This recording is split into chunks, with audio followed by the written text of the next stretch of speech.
Et du coup, salut à toi Norojo, j'espère que tu vas bien. Avec Salut à toi, Marco. ce nouvel overlay de draft qui est magnifique, on espère qu'il va vous plaire. Parce que nous, pour le coup, il nous plaît grave. Donc voilà, donc Zenith contre Sector One Fox, probablement les deux plus grosses équipes de ce groupe de l'Open Tour Benelux. On est sur des équipes qui ont plus ou moins le même niveau. Sector One Fox, l'académie de Sector One. Sector One qui est une équipe qui est très connue en Belgique, parce qu'ils ont tout raflé l'année dernière en 2020, domestiquement en tout cas. Et donc voilà, Sector One Fox qui arrive et qui est là pour être très fort. Effectivement, et d'ailleurs on va directement partir avec un ban Graze, donc un pick qui est toujours excellent dans cette jungle, hein. On n'a pas vraiment besoin de le préciser. Avec également un ban Shen pour deny une potentielle combo teamfight du coup. Vu que Shen c'est plutôt axé là-dessus.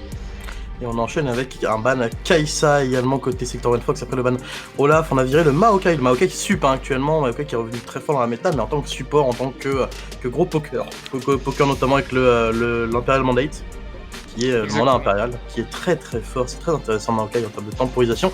Et oui, effectivement, la Kali a passé les bans, donc on va partir directement sur un first pick à Kali, côté Zenith. Alors faut savoir qu'en pro Akali, excuse-moi Norojo, mais en pro Akali, depuis les lancements du coup des grosses ligues, c'est-à-dire environ 40 à 50 matchs, autant dire que vous voyez plus ma cam, mais il n'y a pas de problème, vous entendez ma voix et c'est le plus important. Voilà, Akali c'est un personnage qui a été quasiment toujours ban, en 50 games elle a été ban une quarantaine de fois, et lorsqu'elle a été pick, elle n'a pas gagné, sauf hier en LCS où on a eu la première victoire professionnelle d'une Akali. Mais voilà, c'est un personnage qui est qui fait très peur, donc qui est quand même assez dur à manier. Effectivement, c'est ça qui fait peur, c'est qu'en fait, si le personnage est très bien joué et qu'on lui donne les armes pour snowball, il peut très vite devenir ingérable pour une équipe, en fait, parce qu'il y a quasiment aucun moyen de l'arrêter. Il peut vraiment traverser le fight en one-shotant tes carries et tu peux rien faire derrière, s'il n'a pas un CC pour le lock efficacement. Et le pick Jhin qui est très intelligent, et sans compter que comme on n'a pas Kai'Sa, donc qui est actuellement je pense le DC le plus broken de la méta, avec les nouveaux patchs. C'est très très fort effectivement. Ça reste l'un des meilleurs choix en lane.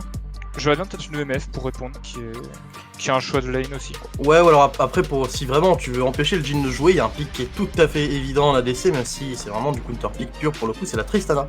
Actuellement, c'est un pick qu'on voit un petit peu en professionnel ces derniers temps, on l'a vu notamment du côté de la LPL, justement contre des Jhin. C'est LNG Sport qui a joué ça avec Light en ADC qui a été excellent sur le BO avec sa 2 Tristana, et il a été excellent justement contre ce Jhin parce que ça empêche totalement le Jhin de jouer en lane, c'est très très fort pour essayer de le bully en lane. On est parti sur un Karim en jungle, j'aime beaucoup le trio mid ADC jungle de Zenith pour l'instant. En face on a répondu avec un Galio sur la mid lane, et très safe, il nous manque le premier pick de Sector One Fox, mais du coup on a une Lilia à côté. Les jungles actuellement AP sont très prisés, notamment la triade Talia, du coup les Lilia et Nidalee. Même si Nidalee je pense que c'est un petit peu moins joué en dehors du professionnel parce que voilà, c'est quand même assez dur à mettre en place. Je pense aussi que Talia c'est un peu le cas, et Lilia du coup reste un petit peu le must-have, un petit peu le plus polyvalent dans ce style. On a eu du coup la deuxième phase de ban avec un Aphelios qui a été sorti assez logiquement, c'est l'un des ADC les plus forts du patch. On est parti sur une Camille sur la top lane pour Sector One Fox. Camille... Et on nous annonce, c'est donc Ezreal le premier pick pour cette bot lane, donc ça m'étonne un petit peu. Oui, face à Jhin, c'est un match-up qui est correct je pense. Après, clairement du côté des Sector One Fox, on s'oriente autour du split push de Camille, hein, avec un Guillaume qui peut rapidement roam, un Ezreal qui peut rester tout seul en bot lane pour permettre à sa Leona de roam convenablement sur la map, pour également peut-être appuyer cette top lane, et une Lilia qui est donc un jungle à dégâts qui va pouvoir apporter à la fois peut-être ces dégâts AP que Galio ne pourra pas forcément apporter tout le temps, et en même temps garantir des kills faciles à partir du niveau 6 pour faire snowball éventuellement cette Camille ou ce Ezreal. Je dois dire que j'aime beaucoup la composition Zenith avec ce set au top, avec ce Alistar en sub. On a beaucoup d'engage avec Ekarim avec ce Alistar. On a vraiment de quoi faire. Il manque peut-être un petit peu de DPS en fight. Faut voir comment le Ekarim arrive à sortir de l'early game. Et je t'avoue, je suis vraiment fan de comment ça se passe. Effectivement, après c'est un peu le souci, hein. C'est un Jhin. Donc forcément, on n'a pas le... C'est essentiellement du burst. Et il a pour le coup de la... entre guillemets... un peu de difficulté dans la mesure où Leona et Galio vont énormément tanker, même Camille dans une certaine mesure. Donc il va falloir, je pense, qu'il snowball dans cette early game, ce Jhin, s'il veut trouver son utilité dans la compo. C'est clair, parce que s'il est pas si bien que ça dans la game, c'est comme tu l'as dit, il va avoir des cibles, enfin il a très peu de cibles sur lesquelles taper. Le Ezreal normalement ne sera jamais à sa portée. La Camille pareil sera très dur à tomber et tombera le Jhin plus rapidement que l'inverse. Et comme tu l'as dit, Galio et Leona seront juste des gros sacs à PV qui sont très compliqués à tomber. On entre tout de suite dans la game avec cette magnifique production. Voilà, on a un petit tour de la carte, c'est très très beau à regarder. Et du coup, voilà, Zenith, côté Blue Side, Sotsi, Queezer, Riser, Ascalon et Nimu contre Sector One Fox avec Electro, Lapis, Moon Prince, Nilan et Meloko. Effectivement, et j'ai hâte de voir ce que va pouvoir proposer Queezer sur ce Ikarim en début de partie, sachant que là, concrètement, le plan de jeu de son équipe repose beaucoup sur lui. Surtout qu'on a, on a énormément de possibilités de snowball, que ce soit au bot, que ce soit au top. Au mid, c'est un peu plus compliqué forcément parce que c'est Galio, c'est un pick qui peut facilement tenir Novakali, qui peut très facilement low room d'ailleurs. Et c'est pour ça que c'est un bon counter pick. Et c'est très bien d'ailleurs que la draft S1 ait anticipé le fait que la quali serait mid et pas top, vu que c'est un flex pick. Effectivement. On a du coup tout de suite la ward sur le red buff de Queezer qui a été clear par Nimu Ascalon. Belle vision de jeu là-dessus, d'avoir attendu alors que ce Karim va juste start solo, enfin pas solo mais sur la top side avec Sotsi. Et du coup on devrait peut-être partir sur un full clear. La mode en jungle actuellement c'est vraiment le full clear. On aime beaucoup full clear, notamment du coup avec ces junglers API qui aiment beaucoup le farming. Cette Lilia, hein, elle veut farm le plus possible, elle veut prendre beaucoup d'avantages dans sa jungle avant de vraiment s'activer sur elle, surtout avant son niveau 6. Elle n'a pas grand chose pour aider un gank. C'est ça, un Kali, une cible qui est super difficile à voir. 7, ça peut potentiellement un V2 en early, sachant que Camille c'est pas si fort que ça au début. Oh, directement de passage niveau 2 au bot avec Ascalon et Nimu qui vont être de bons dégâts, mais c'est sur la Leona qui va tanker pas mal avec son aftershock notamment. Et voilà, transition niveau 2 classique hein, sur le bot side, la bot lane qui prend le premier niveau, le niveau 2 a une occasion d'agresser son adversaire. C'est ce qui s'est passé, attention le taunt de Moon Prince, mais le passage niveau 3 de Riser qui va lui empêcher de prendre trop de dégâts sur cet échange. Et Riser qui a déjà un petit peu d'avantage en CS, on a 2-3 CS d'avance vu la lane. C'est pas mal, même un peu plus d'ailleurs. Je peux revenir sur le passage niveau 2 bot lane, c'était très intelligent en fait, dans la mesure où le fait d'avoir clean la ward avant leur a permis de passer niveau 2, enfin a permis à la bot lane Zenith de passer niveau 2 en avance comparé à ce à quoi les S1 s'attendaient. Et je pense que ça peut être anticipé, c'est une erreur qui a été pleinement exploitée. Et qui du coup leur file toute la pression nécessaire. Et je pense que vu que ce Karim vient de full clear cette jungle, il va sans aucun doute soit invade, soit aller poser de la vision ou partir. Par exemple simplement gank cette bot lane. Ouais, c'est envisageable. Hein. Ouais, c'est ça, mais je pense surtout qu'on va sans aucun doute jouer Scarapateur qui est gratuit vu la pression qu'on a, que ce soit mid ou bot. On va directement Alistar et Jhin hein, avec Ascalon et Nimu qui vont décaler pour aider Queezer à récupérer son dû. Donc malheureusement, il pourrait en invade cette jungle blue side, mais elle a déjà été full clear par cette Lilia, comme on a dit. Regardez, il n'y a plus rien du tout. Par Alistar. Effectivement, et c'est bien vu de la part d'Alistar qui a du coup ce pollen de vision. On va quand même avancer pour mettre probablement une ward côté Queezer. De l'autre côté au mid on continue à trade, on a vu hein, Moon Prince, le problème c'est que dès qu'il veut tenter un taunt, Riser a juste à envoyer son shuriken, son E, et voilà ça s'annule tout de suite. Au top on a Sotsi qui a un petit peu d'avance en XP, mais ça permet de gagner un petit peu de trade, mais c'est pour l'instant assez peu d'avance. Et il trouve qu'il met son grappin. Mais voilà, on met pas suffisamment de dégâts pour faire la différence. On a eu le premier back de Moon Prince qui a déjà pas mal de retard en termes de farm. Oh, et c'est Clam qui profite de la pression bot pour s'introduire dans la jungle de Lilia et du back du Galio aussi. On va donc s'en aller tranquillement, il a rien eu le temps de clean visiblement, le on peut simplement reset. Effectivement, on va continuer, toujours beaucoup de pressure sur la bot lane, hein. C'est très violent pour Nilan et Meloko. On arrive plus ou moins à tenir en CS avec la wave qui est sous tour, là ça reviendra à 2-3 CS d'écart entre les deux ADC, mais ça reste quand même assez embêtant de prendre autant de pression, surtout pour la liberté que ce Karim a pour l'instant sur le bot side. C'est certain, après il y a toujours... Là il va falloir qu'il commence à agir en Queezer, c'est très bien d'avoir de la pression, d'ailleurs il va falloir qu'il arrive à l'exploiter. Parce que le problème d'avoir une pression comme ça, c'est qu'à moins d'avoir une botlane diveable, ce qui n'est pas du tout le cas d'Ezreal Leona, c'est très compliqué de gank, et du coup il va falloir soit mettre ça à profit pour s'approvisionner en Drake, soit pour arriver à aller peut-être chercher cette Lilia dans sa jungle. Et tu parlais de Drake, le premier dragon de la partie vient de spawn, c'est un dragon des océans, tandis qu'on a un contre top avec Sotsy qui va mettre un sacré maker directement la TP2, Razer je pense, oui, qui va essayer d'aller des Electro, et la piste en arrivée de Squeezer, ça va être un 3v3 mais Sotsy est très low, il va tomber directement, et le first blood récupéré par Electro, mais derrière on va tomber, côté Electro c'est encore un 2v2 mais on est très low, côté Zenith, la piste qui va essayer de kite out avec son Q, et Squeezer qui est très low, le flash in de la piste récupère le kill, et Razer qui va peut-être essayer de trade avec la piste, le flash in de Razer, ça récupère le kill, la TP, directement sur le rip-up de Sotsy, la TP, qu'est-ce qui se passe? Ce move est fou et on va reculer, on va abandonner avec les TP. On a pris beaucoup de summoners là-dessus et ça fait 2 pour 2, mais 2 kills sur Razer qui vont tout de suite. Pourquoi Akali est autant banni en pro? Parce que voilà, c'est excellent dans ce genre d'escarmouche. Il a été insaisissable pendant tout le fight et pourtant on avait de quoi le saisir avec une Lilia notamment, avec un Galio autour qui a des sortes de zones qui peuvent essayer de le choper dans la smoke. Mais voilà, il a été juste insaisissable, il s'est très bien déplacé dans le fight. Il a réussi à rattraper un petit peu les erreurs de ses teammates sur le premier fight. On va le revoir tout de suite avec Sotsy qui est arrivé très low. Il a failli se faire tomber avant l'arrivée de ses teammates, c'est quasiment ce qui s'est passé. Moonprince qui met un joli taunt d'ailleurs sur Razer qui l'empêche de jouer, mais Electro qui va tomber tout de suite. Et derrière on est en 2v2. On s'attend à voir les Zenith perdre à ce moment-là, on est vraiment beaucoup plus low en termes d'HP. On se dit que Razer ne pourra rien tenter tout seul. Mais la piste prend beaucoup de dégâts du Ekarim et de la Kali. Et derrière avec Razer trouve un super flash out, prendre le kill et surtout arrive à s'escape face à Moonprince. Oh bot. Il y a eu un petit trade, on va s'engager avec le Ekarim, il s'engage directement avec le Galio. Attention quand même, on est encore low du côté de Meloko, et il est tombé sous les coups du Jhin, mais on va rattraper l'action en faisant tomber Squeezer. Et attention, Ezreal qui a été lock ici, Razer qui va tenter peut-être le dive. Non, ce serait pas envisageable quand même à ce moment-là de la partie. On a heureusement niveau 6. Ouais, voilà. Ouais, c'est ça, heureusement la Lilia n'était pas niveau 6. Ça aurait pu bon, on a tenté un truc en tout cas du côté des Zenith, c'était plutôt bien joué de leur part. Maintenant on va voir ce qui... Malheureusement ils vont pas pouvoir développer plus. Effectivement. Et on a vu du coup un 1 pour 1 encore une fois les Zenith qui sont un petit peu devant mais c'est très peu.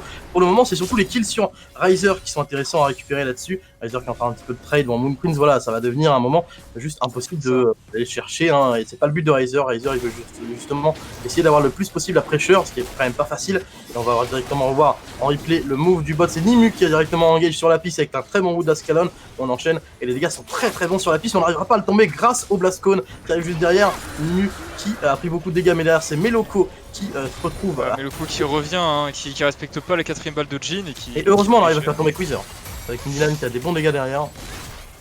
Oh attention au bot, sur le live on a un trade au bot avec Ascalon qui se fait prendre à partie par le Ezreal si je dis pas de bêtises. Et le flash-in de Meloko, mais ça touche quand même. Les dégâts ne seront pas suffisants, mais on a quand même pris un gros summoner, on a pris la purge et le flash sur Ascalon là-dessus qui voilà, s'est fait une belle frayeur sur ce move. Très bien effectué cette utilisation de la purge.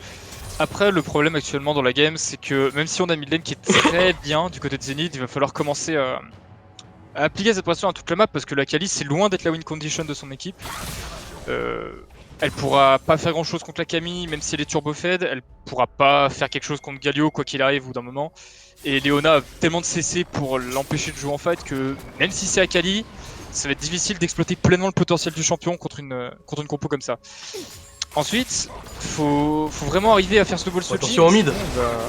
Et le Sleepy Time qui part de la Lilia à la piste qui va pouvoir mettre un gros Q et des bons dégâts. Mais attention, il va peut-être essayer de retride. Non, on va réussir à s'en sortir.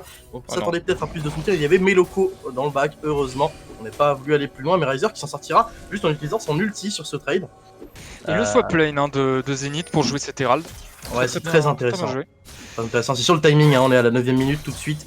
Et c'est le moment pour le faire, on voit qu'on prend la pressure parce qu'on a pas répondu au swap côté Nilan et Meloko. Du moins Meloko s'est déplacé vers la mid lane, mais Nilan est resté bot pour garder un petit peu de farm. C'est très bien joué de la part de Zenith parce qu'ils savent qu'ils peuvent abuser de cette pression qu'a la bot lane, car là, qu'ils soient contre Camille ou contre la bot lane d'en face, ils savent qu'ils l'ont systématiquement. Du coup, c'est très... en fait, qu'est-ce que tu veux faire contre ça? C'est juste que Zenith a très bien joué sa draft, il n'y a pas vraiment de réponse adaptée pour S1, et juste bien joué. Et j'ai envie de te dire, en plus, avec cette pression qu'on peut mettre top sur la Camille, cette Camille, pour le coup, si elle se retrouve dans une mauvaise position, elle est diveable. Avec ce Ekarim qui pourrait venir, avec le Alistar qui... il est pas encore niveau 6 sur Alistar, mais dès qu'il passe niveau 6, ça va devenir une plaie, notamment sur les dives. Voilà, ça peut devenir dangereux. Et bah voilà, il vient de passer niveau 6 sur ce dernier creep de wave, c'est parfait. On voit un regroupement, on a Meloko qui va se déplacer, Moonprince, il a son ultimate, donc il peut bouger très rapidement sur la map. Et voilà, donc ça va devenir un petit peu l'importance de se protéger, que ce soit sur sa lane voire sous tour. même si Queezer pour l'instant n'est pas encore suffisamment bien pour avoir tant de dégâts que ça. Il a un niveau de retard sur la piste, niveau qui devrait normalement catch-up assez rapidement en récupérant sa jungle. Il a 4 camps de disponibles, donc je pense qu'il est pas si loin que ça, mais il en a quand même un petit peu de retard.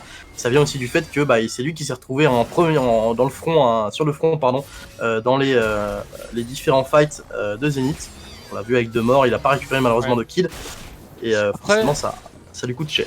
Même si Ekarim ne snowball pas, c'est pas très grave entre guillemets. Certes, c'est un facteur de win qui est non négligeable. Ekarim qui snowball, ça reste quelque chose qui est difficilement arrêtable et qui peut marcher contre la compo S1.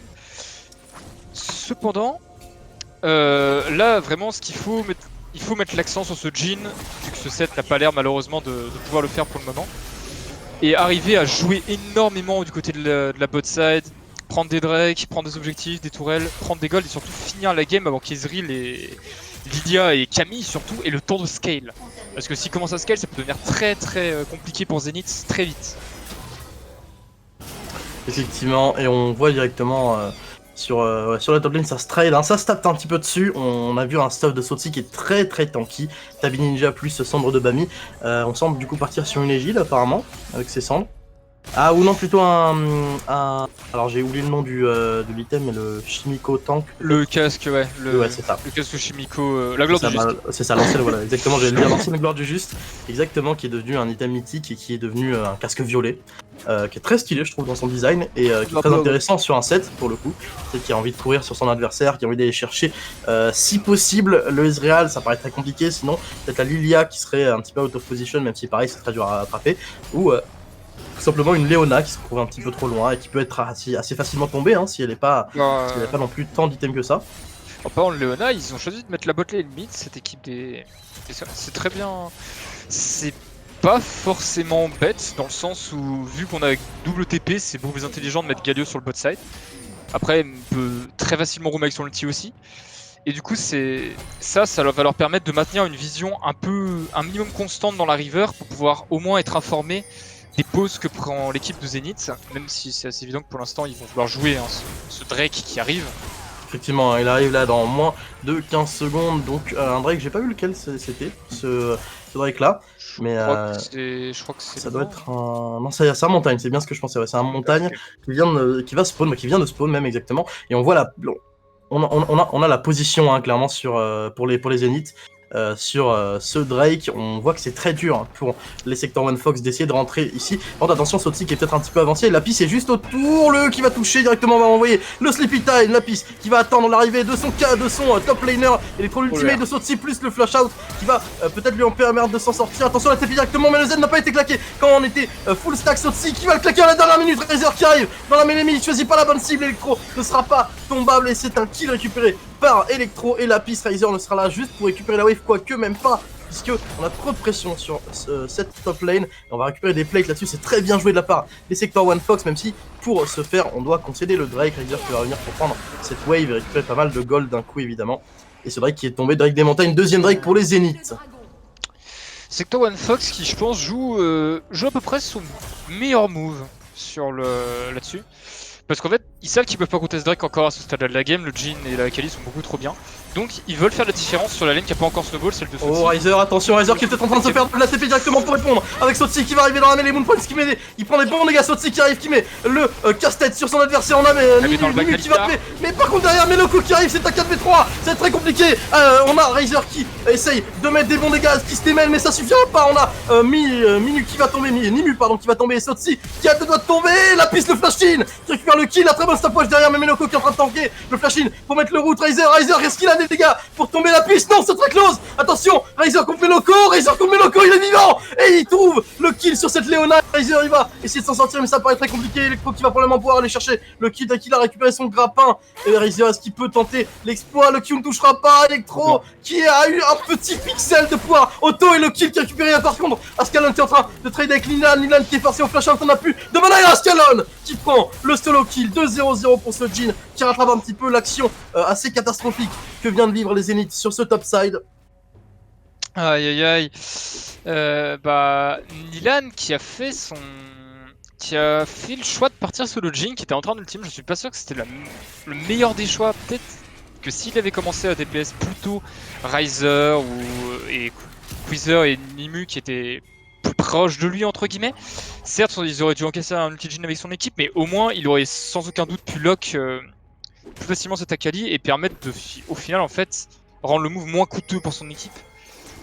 Ça remet bien dans la game cette équipe des Zénith pour le coup, ce move, même si on dirait pas comme ça.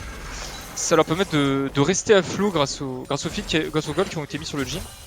Par contre, il y a un problème, c'est cette Camille en 4. Ce que j'allais dire, la Camille est tellement bien partie dans la game justement. Sotsi là pour l'instant il va pas pouvoir counter du tout cette Camille en lane pure. Elle va être très dure justement à arrêter, tandis qu'on a le deuxième Herald de la partie qui vient de spawn. Effectivement cette Camille en split elle va être très dangereuse parce que qui peut arrêter vraiment le split? La Akali va être très bien, mais est-ce qu'elle peut vraiment match la Camille sur cette side lane? C'est en tout cas ce qu'on est en train de faire pour le moment, parce que la Camille ne s'est pas montrée, mais c'est clair que dès que la Camille va vouloir enclencher ses adversaires, va vouloir enclencher son speed push sur les lanes, elle va juste être intenable. Alors pour enclencher un speed push qui est efficace, il faut prendre par contre la terre mid lane. Dès qu'on a pris la terre mid lane, on a beaucoup plus de liberté sur cette map, on peut directement aller ward bien plus profondément dans la jungle adverse, et par contre cet Herald qui a été engagé par les Zénith signe peut-être justement la volonté d'aller prendre cette terre mid. On a directement eu un spam ping, enfin un ping help de côté Sector 1 Fox sur la mid lane. On ne veut pas perdre la pression sur cette mid lane, tandis qu'on a la piste qui se dirige en dessous à Electro qui va récupérer cette première tour sur le bot side. Ce qui va avoir... Ouais, 1v1 tour. 1v1 sous le tour, tout va bien. Et Queezer qui a pris son Herald tout de suite. Bah là on a plus que le plan de jeu. D'ailleurs côté Sector Fox 1, on met juste Ezreal sur une lane. Il dépush en boucle, comme ça il permet pas de prendre la pression pour les ennemis. Il stack sa Muramana tout doucement. Bientôt il va avoir son pouvoir d'Ordiva en plus. Et là il commencera à devenir vraiment une menace pour cette équipe des Zénith en fait. Et le moment où Ezreal va arriver sur le Power Spike, vu comme est la Camille actuellement et vu comme est la Lilia actuellement, ça va devenir compliqué de fait. Là il faut qu'ils trouvent une solution, ces Zénith. Il faut qu'ils arrivent à débloquer un fight qui va les remettre bien dans la game, ou au moins arriver à lock ce troisième Drake en fait. Qui est un Drake infernal et qui les mettrait plutôt bien, tout en mettant une pression sur Sector Fox 1. C'est ça, ça nous amènerait au Soul Point pour les Zénith. Ouais, ça nous amènerait aussi au Soul Point pour les Zénith, ça serait beaucoup de pressure sur les Sector 1 Fox, effectivement, et ça peut justement décider un petit peu de calmer les ardeurs de Sector 1 Fox. On les voit directement sur un push mid lane, parce qu'on peut récupérer la tour là-dessus. On a Ascalon qui va quand même arriver avec son support, avec Nimu pour des push cette lane, mais on voit que petit à petit Sector 1 Fox, à coup de petites gratouilles sur les lanes ou quoi, ils arrivent à avancer petit à petit. Electro qui est reparti topside pour prendre la T1 top, qui va également pas mal libérer les waves sur la top et le bot side, et Ryzer il ne peut rien faire, hein. La tour est tombée super facilement sous les coups de cette Camille. Ryzer n'était juste là que pour la regarder. On est en train d'avancer, on est en train de récupérer la pression mid lane pour Zenith. Par contre on a Moonprime sur le côté et Lapis qui est un petit peu derrière, ça peut être dangereux, surtout si Queezer se retrouve un petit peu out of position. Hein, il a son ultimate pour traverser un mur, mais il y a une bien meilleure compo teamfight quand même du côté des Zénith, faut faire un peu attention à ça. Même si on a une Camille en avance, Camille ça reste un speed pusher avant tout, et surtout que même si elle a TP, il met du temps à arriver. Surtout que... Oh attention, Moonprime qui va peut-être faire cash. La TP directement, la TP qui va faire très peur aux Zénith, qui va les forcer à reculer. On a peut-être envie de jouer là-dessus. Ryzer, Camille, un Shuriken Electro qui va go directement avec un grappin, très bon. Grappin sur Sotsi qui va prendre beaucoup de dégâts derrière. Le Maker lui permet de beaucoup tanker, mais on a Ryzer dans la mêlée qui prend beaucoup de dégâts. Oh le headbutt de Nimu qui va toucher 4 personnes, mais ça suffira pas. C'est un clean fight actuellement pour les Sector 1 Fox et Ascalon qui essaye de taper Nimu qui va pas pouvoir s'en sortir.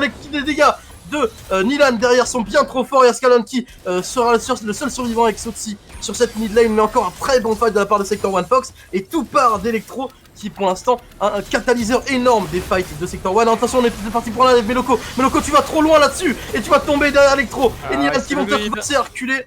C'est une grosse erreur là-dessus, de gros commit, et l'ultimate directement d'Ascalon pour essayer de rattraper Nilan et Electro. Sotsi doit faire attention parce que un grappin d'Electro, et c'est probablement la mort derrière, c'est ce qui va tenter Electro. La TP derrière, on a des bons dégâts, et Ascalon qui va pouvoir enchaîner le route qui passe, mais Electro a juste trop de dégâts, et Ryzer qui va foncer. Quoi? Ryzer, oh, il a totalement hésité, il aurait pu foncer sur les Ezreal. Le Galio.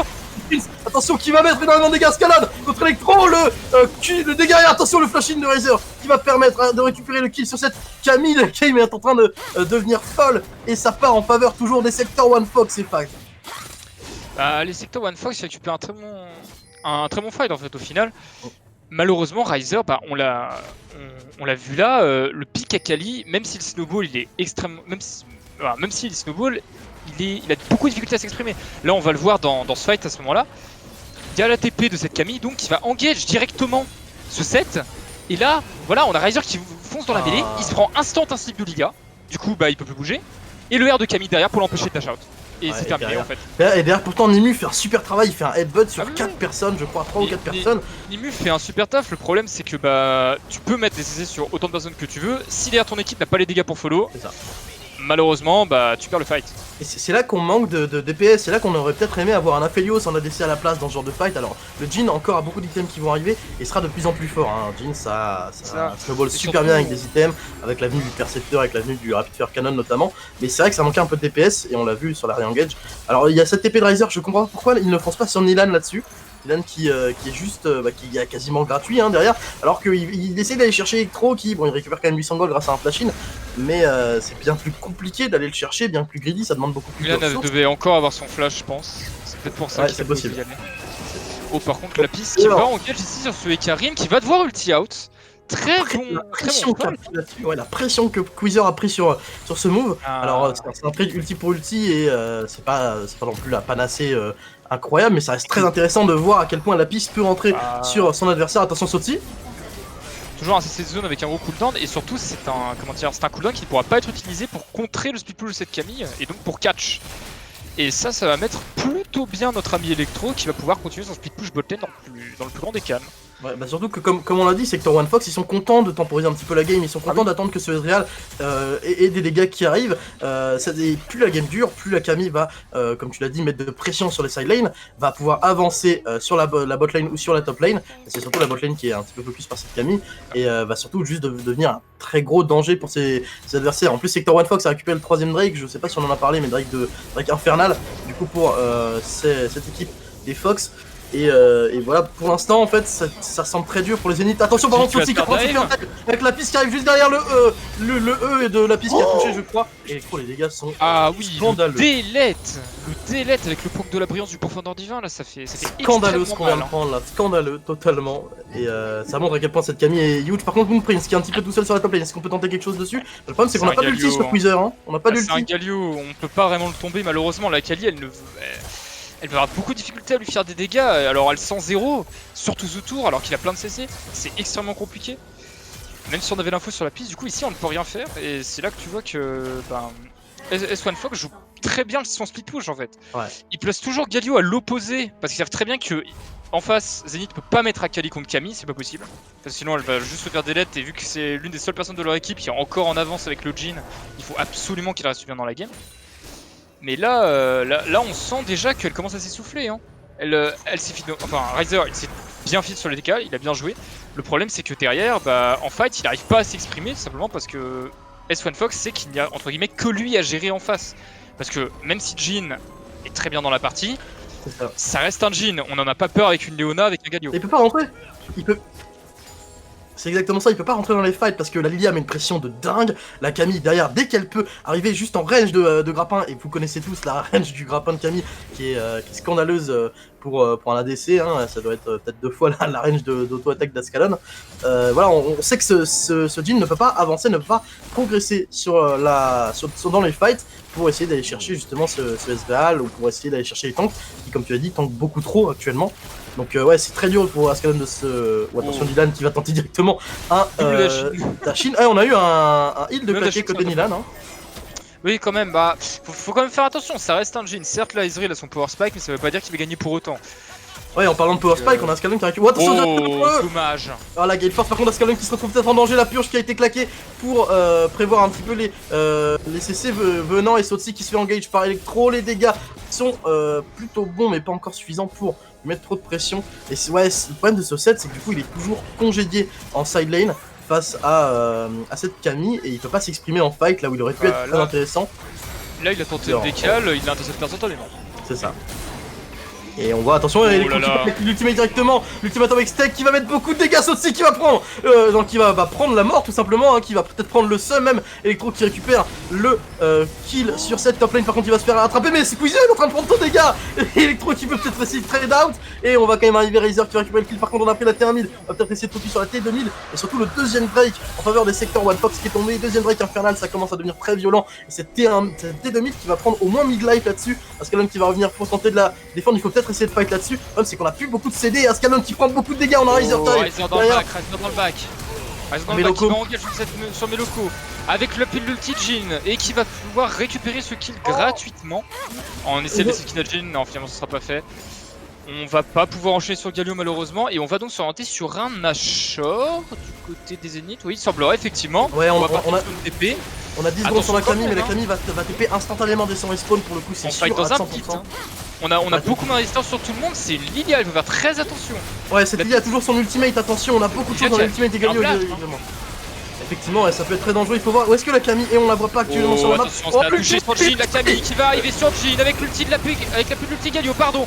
On va bump 5 personnes ici avec un burst qui va être appliqué du outils, mais on va tomber du côté de Nilan a mis Nilan a fait un fight de dingue, il a été juste free DPS pendant tout le fight et Electro qui arrive pour totalement ouvrir en deux le fight. Alors je sais pas comment on a eu l'activation de l'ultimate de Lapis sur ce Ascalon, mais un E, c'était juste, ouais c'est ça, je crois que c'est un E effectivement, et c'est juste exactement ce dont t'avais besoin Sector One Fox pour faire un fight. On n'avait pas la position d'Electro sur le fight, mais on se doutait qu'il était dans le back et il arrivait juste exactement, on va le revoir dans le fight, exactement là où il fallait, avec hop le grappin directement sur Ascalon qui se fait totalement détruire l'ultimate de ce Galio pour mettre un énorme bump. Et regardez Nilan, regardez la position de Nilan, il est free DPS pendant tout le fight, il a pas pris un pet de dégâts de tout ce combat et il a pu mettre énormément de damage à ses adversaires. On a vu Sotsi est tombé super facilement, Nunu pareil, Razor pareil et Queezer qui a suivi à la fin. C'est l'heure, hein. C'est l'heure pour les Sector One Fox, la compo qui commence à arriver à son paroxysme. Hein. Ce Ezreal qui a maintenant tous ses power spikes quasiment.